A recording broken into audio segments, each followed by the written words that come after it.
fail. Seru lah untuk diikutin.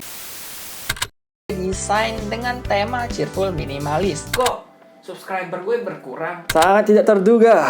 Nya tipis-tipis, kur aja 27 koleksi pribadi. Tet, tet, tet. Halo Lovers, bersama gue Rio. Nah, di video kali ini gue bakal bahas buku ini, Rumah Teteh, yang ditulis oleh Bri Story. Ya, ini sebenarnya udah jadi wishlist gue sejak lama, karena banyak review positif yang mengatakan kalau kalau buku ini serem, seru, menakutkan. Dan ya, sampaian juga akhirnya baca bukunya. Dan kita langsung saja ya bahas.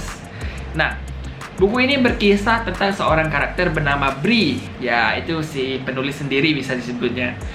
Dia menceritakan tentang pengalamannya di Bandung ketika kuliah dan menginap atau ngekos di sebuah rumah gitulah. Kayak kontrakan tapi sebenarnya kos-kosan. Jadi kayak rumah 2 lantai, banyak kamar, isinya ya yang lebih kayak gitulah, kayak kos-kosan atau kontrakan gitu. Dan mereka sharing kamar karena kamarnya nggak banyak-banyak banget, jadi secukupnya, kurang lebih kayak gitulah.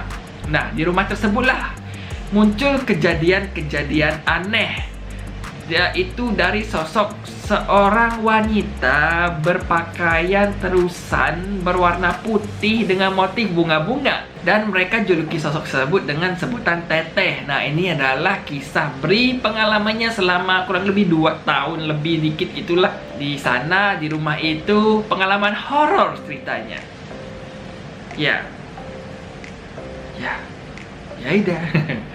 Nah, untuk awal-awal buku ini gue baca itu kayak agak bingung. Seremnya itu belum dapet di awal, kayak ya belum ngehook lah ke gue seremnya itu di mana.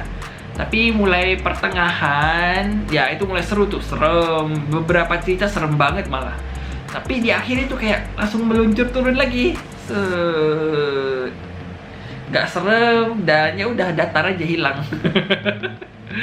Ya, sebenarnya menyenangkan. Untuk beberapa bagian cerita itu emang serem dan menyenangkan, seru lah untuk diikutin.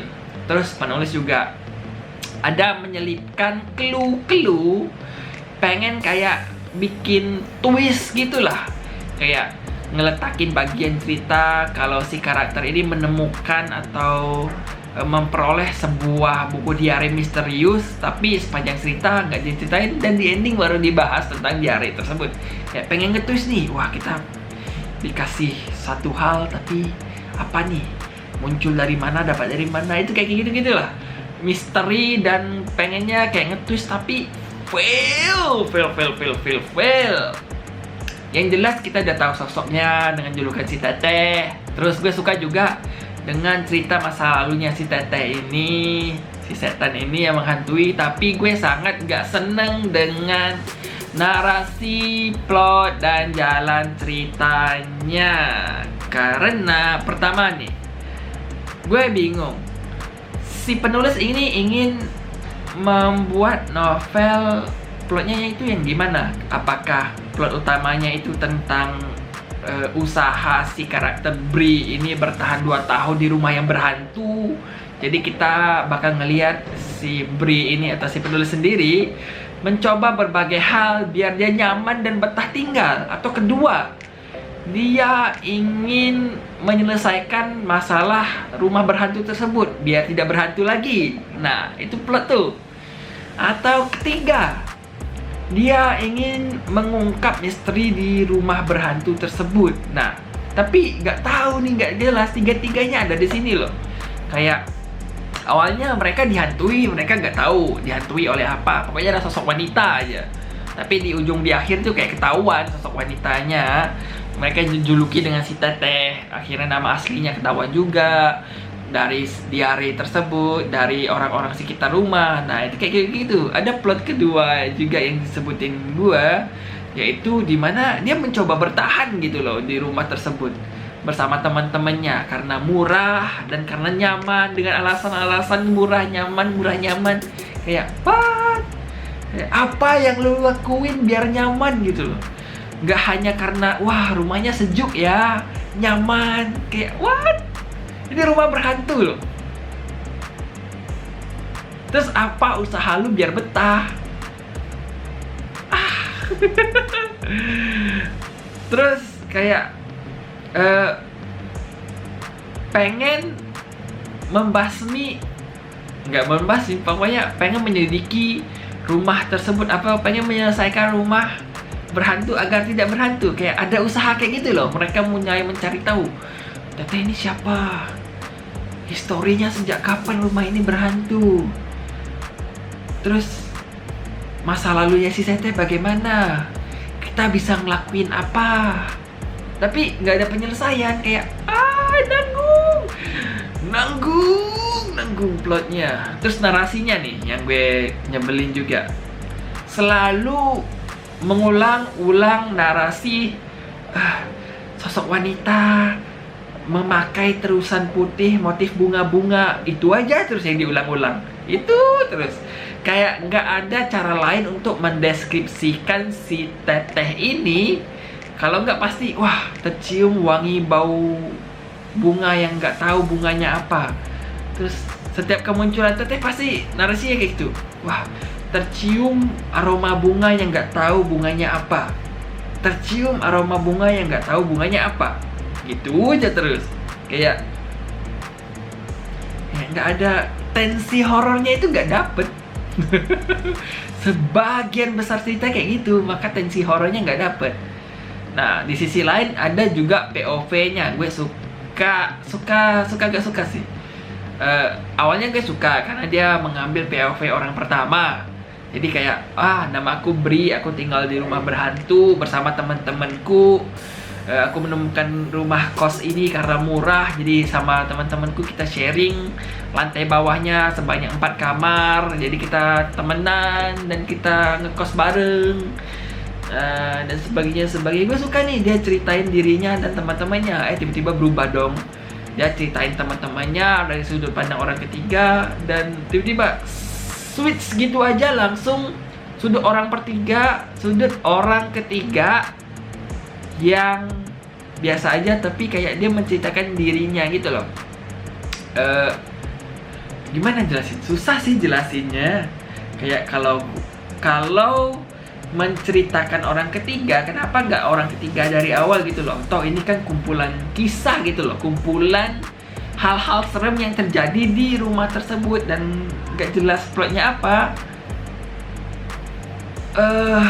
Susah lah jelasin. Terus nanti berubah lagi ke sudut pandang orang pertama, ke Bri lagi. Terus berubah lagi ke sudut pandang orang pertama, tapi dari mata karakternya itu adalah si setan. Jadi kayak,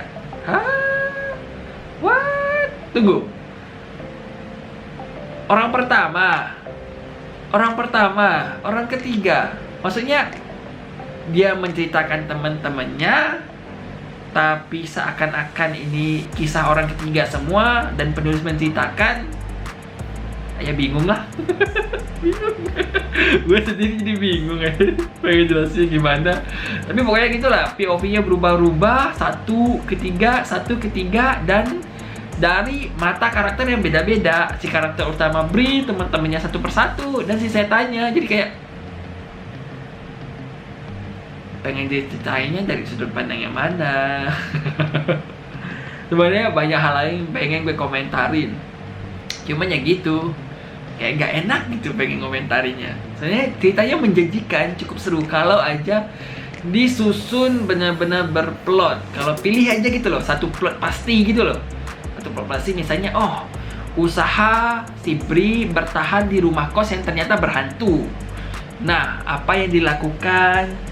Terus kenapa berhantu? Hal mengerikan apa yang terjadi di rumah berhantu? Usaha mereka untuk bertahan itu kayak apa? Kayak mereka menyalakan lampu, mereka selalu bersama-sama, nggak pernah sendiri, atau mereka ngadain acara berdoa bersama dan sebagainya biar rumahnya lebih adem, kayak gitu nggak ada, kayak nggak jelas aja lah plotnya. Ya udahlah, gue review untuk buku ini. Udah panjang juga nih. Ntar mungkin gue cut yang gue ngoceh nggak jelas. Dan ya kurang lebih kayak gitulah review Rumah Teteh yang ditulis oleh Bristory. Dan buat kalian gimana yang udah baca? Seharusnya ini udah cukup lama bukunya, 2019 kayaknya ya. Dan ini dari Wattpad ya, 2019 dari Wattpad. Oh iya, satu komentar lagi.